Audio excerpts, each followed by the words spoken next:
G'day and welcome again to another episode. This is episode 9 of Let's Get Fiscal, the official podcast of the Australian Employment Party. My name's Ian Dooley and I'm here again this week with Tim Jones.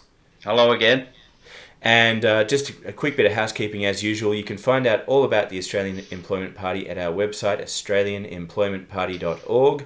You can jump on Facebook and search Australian Employment Party to join the Facebook group. Everyone's welcome there. You can sign up to be a member of the AEP and help us get registered on our website.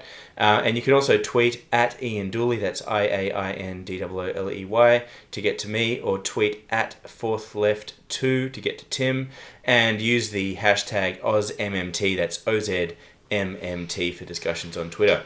So Tim, hello again. Hello again. Yes, well, it's been a big week, hasn't it? Yeah, well, a big week of waiting. I think that the hashtag changed from Oz votes to Oz waits. It's fantastic, really. And we've ended up with no government. Any by-election will change everything massively. Turnbull as a lame duck PM from the very beginning. Did I mention no mandate? And of course, Malcolm Turnbull still thinking about going ahead with these $50 billion tax breaks for big corporations, as you know, and then of course we've just had, I have to throw this in, is that Mike Baird has notified today that he wants to privatise all the hospitals in New South Wales, and so that Mediscare line that they ran, remember that? Not such a scare after all. It's not a scare after all. Any Liberal Party member you're dealing with, they are only interested in selling stuff to their mates. And I'm sorry, I just can't help saying that and keep saying it. Yeah, during the election, they're saying, Mediscare, and we're not going to privatise anything. And even during the election, Scott Morrison came out and said that states should privatise their schools and hospitals. Amazing. All of them. It's ridiculous. This myth of the myth of the market efficiency, in all areas is just very pervasive, isn't it? The greatest trick the devil ever pulled. Absolutely. Anyway, I could go on and on, but we haven't got enough time. So, just a quick wrap up. As we mentioned last week, we are pushing towards registration for the party. We've got 54 members now. That's 7 new members in the last week. Average of 1 per day since the last episode. So thanks very much to all our new members. And just there's a couple of ways you can sign up, as I mentioned, by clicking the link to join on the website, australianemploymentparty.org. But you can also, if you kind of just wanted to find out a little bit more and get to know us before you make that kind of commitment, you can jump on the Facebook group, as I mentioned, just search Australian Employment Party on Facebook, and anyone can join that. In the pinned post on the Facebook group, there's a link to a forum. You can ask all sorts of questions. You can also post into the Facebook group. There's some posting guidelines. And also in that pinned post, there's a little snippet that you can copy if you would like to invite other people to join or tell them about the party. Very good. Now, I thought you also mentioned that you invite people to DM you on Twitter. Is that right? Yes, that's right. I'm quite happy to furnish details to anyone who's interested. I only follow people who I find interesting and are meaningful on Twitter. And of course, there's quite a number of them, and I'm quite happy to listen to them and give them the details that they need, because this is quite a thing we're trying to do here, isn't it? And I was talking to you before about encapsulating what we're trying to do. It's like you use the word perfy and all that sort of thing for the way economists describe our economy. We seem to be stuck in a rut, and we've talked about this before, and it seems to me that we need to demythologize a lot of stuff that people just take for granted, as if this is like the weather, but it's not, is it? Yeah, so demythologize, that's a good one, right? I didn't say it very well. That certainly makes things simpler, Tim. Yeah. So we can get on with demythologizing it. I think that the bottom line is, a lot of what we do is talking about economic furphies, because that is a lot of what we hear. We hear about interest rates and inflation and debt and deficit and surplus and the AAA credit rating, which we actually want to talk about a little bit tonight. Yes, rating agencies. My goodness. What I really want to cut through with here is that regardless of how it's achieved, and there are a couple of ways to skin that cat, but regardless of how it's achieved, what you and I are doing here essentially is trying to remind Australia of something that we once knew collectively, and that is that the government is responsible for maintaining full employment. Yes, and that's absolutely key, isn't it? Because it's important to each citizen to be able to provide for their families and to live a good and decent life. And you would think that somehow that would fit in, wouldn't it, into the equation instead of giving big breaks to big business? I don't understand. Yeah, we've kind of got ourselves into this position where we're sort of our entire society is positioned towards groveling to big business and to the private sector generally for jobs. Yes. And that's the justification for so much poor decision making, whether it comes to destruction of natural resources or erosion of our working conditions, Yep. or sell off of state assets and things like that. They're all justified by this same kind of approach, which is if we're nice enough, if we're good enough citizens and we're nice enough to the private sector, we're nice enough to the businesses, they'll bestow upon us the jobs. Yeah, but we know what they're made up. They're made up of employees who obey the person above them. They give not one jot about the people below them. Like certainly not as much as perhaps it used to be. It does make for a terrible landscape, particularly in Britain. When you have 0-hour contracts and all that sort of thing. I think Jeremy Corbyn spoke today about 0-hour contracts where you might be on the bus on the way to work, and then the manager decides that he doesn't want you for 2 hours today at all. Right. So you get back on, and you go home, and you wonder how you're going to pay your rent. Jeremy Corbyn is really, really shining at the moment. Yeah, well, good on him. And he's the closest thing that they have to MMT in Britain. I think that it's easy to get caught up in technical jargon, and a lot of, particularly orthodox economics, the goal really is to blind everyone with science and create these odd mathematical models that attempt to justify these kind of views that ultimately just benefit a pretty small portion of the society. Well, it's pure sophistry, isn't it? All you want to do is baffle the person you're talking to, and intimidate them, and that's what Australians are. They're intimidated. And so I think that if we come at this from a very basic point of view, in Australia we used to have a policy of full employment. While we had that policy, unemployment never reached above 2%. So the idea that somehow we have to have better motivated or better trained or lower wages or whatever it is, whatever the rationalization is for unemployment, the truth of the matter is that no private sector in the history of money, in the history of a monetized economy, no private sector, going back thousands of years, has produced enough jobs for everyone in the society. No. Well, it depends where your concern is, isn't it? If it's dog eat dog, then I don't know, like all sorts of metaphors jump to mind. But honestly, if you want do you want to live in a society where it's dog eat dog? You step out your front yard and somebody's like at you. People just want to live, don't they? And they want a job, and they want their government to look after them. And it's I can't put it plainer than that.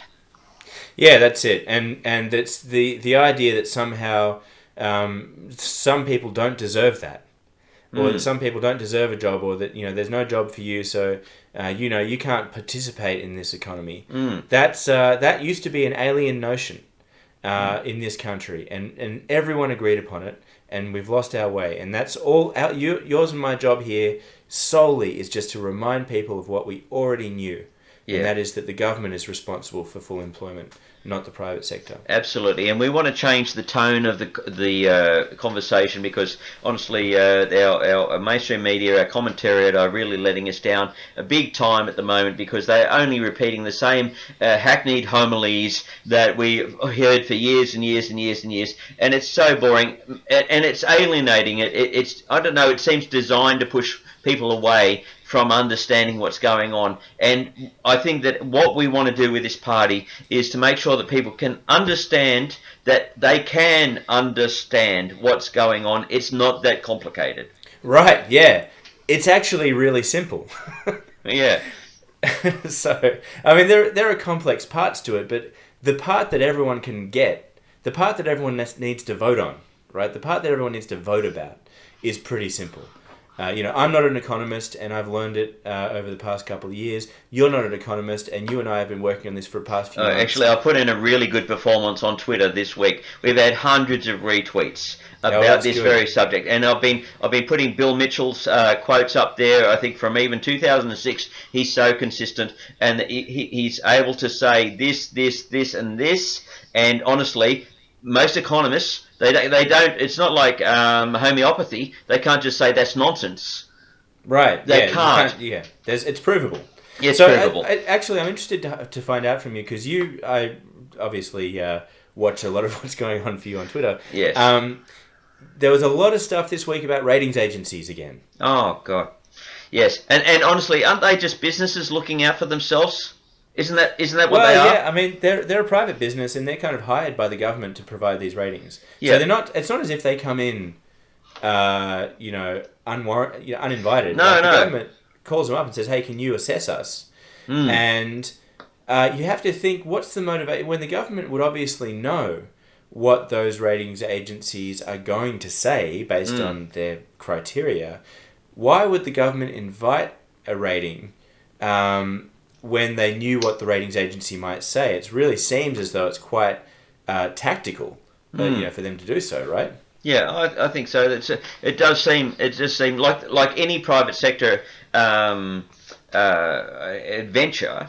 It's designed for that venture to survive, and then for others to utilise them as they see fit, like any consultant. Right, exactly. And I think people kind of think of it as this sort of structural reality. Yeah. Is it like a religion? Is it like this is manna from heaven or word of God or something like that? Yeah, no, it's just some people, people they hire and fire like any other business. Yes. So what's been your impression of the ratings agencies talk, and how are people viewing that based on your experiences this week on Twitter? Well, looking at it, of course, all the economists take them very, very seriously and all that sort of thing. And I've even threw back at Stephen Koukoulas saying, look, okay, who are we going to borrow Australian dollars from? Why do we need a AAA credit rating except for bragging rights in some sort of smoking room somewhere? Honestly, where is the relevance here? Yeah, and I actually looked up...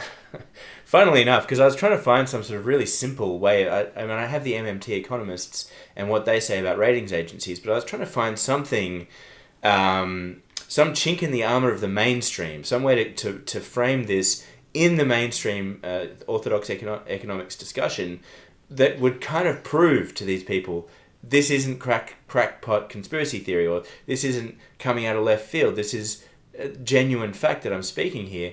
And I looked up Investopedia, right, which is just a fact site about investing. Yes, I haven't heard of it. Yes, and so on Investopedia, it just says sovereign credit ratings can be important for a government when borrowing in foreign currency markets. Yeah. So if the Australian government was needing to borrow, for example, US dollars, then its credit rating would be very, very important. Yeah. But there is only a very tiny... But we don't. We don't. Like, we do sometimes borrow in foreign currencies for various operational reasons. There are, but as a percentage of the total, what they call debt, it's minute, like less than 1%. Can I dive in here? And it seems to me that this referral to the rating agencies, they keep skipping over this river that runs through things, which is about our sovereign currency, our fiat economy, and that government can spend at will. They keep jumping back and forwards to avoid it. It's like a big blind spot that everybody agrees upon. Yeah, it seems even worse than that. Like, it starts off with... We've only got a little while, by the way. Yeah, so it starts off with, like, the first line is this. If we get downgraded, the Australian government our cost of borrowing will increase. And what people are usually referring to that borrowing is bond issues. So they're saying that the interest rate of what we pay on bonds will go up. Yeah. Which never happens, and bond yields go down. Yeah. All that kind of stuff. So, but then it just, when you start having a discussion with someone about this, they keep changing reasons. They then go, oh no, but then private banks might not be able to borrow in foreign markets, and then state governments, their credit rating would be at risk because they're kind of guaranteed by the government. They're prevaricating. They're dodging the issue. Right, it's just like seems that they're clutching at straws, right? Yes, like, that's a good one. They just start flailing around for a reason without refuting the original reason. Now, I'm sure there's a name for this in logic. You know, logic has all these names for these fallacies. Oh, don't they? But whatever it is, to me, it just represents that kind of inconsistency. Really represents, it comes out when someone is speaking from an ideological perspective. Absolutely, and I'm thinking it's groupthink.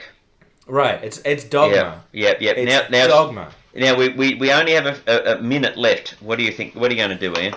Yeah, well, I want to address the credit ratings thing in more detail at some other point. Yeah, but sure. In the meantime, I just want people to really look into when they see this credit ratings nonsense written up. First of all, go and read Bill Mitchell's blog. He talks about it a lot. Read Randall Ray. Look up Randall Ray. It's W-R-A-Y. Look up Warren Mosler. There's even stuff in Fairfax from 2013. Warren Mosler quoted talking about credit agencies.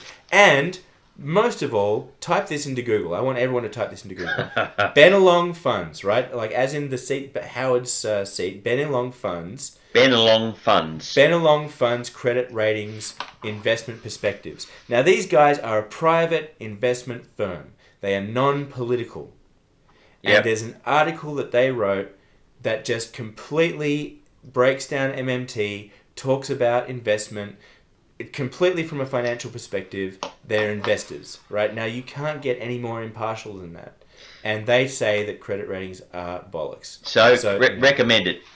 Yeah, so just keep an open mind on this, and I don't want to come out and just sort of say, it's hard for me to say, it's bullshit, you don't need to listen to it.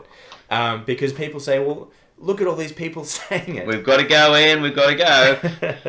Okay, so that's it. Look up that article, read into it, and keep your thinking cap. Benelong Funds Investment Firm. Okay. Benelong Funds Investment Perspectives Credit Ratings. Oh, perspective. Okay, very good. All right, look, we've gone over, but I hope people have enjoyed it. Okay, thanks a lot, Tim. I'll see you Thank next you week. again. Bye-bye. Okay, bye.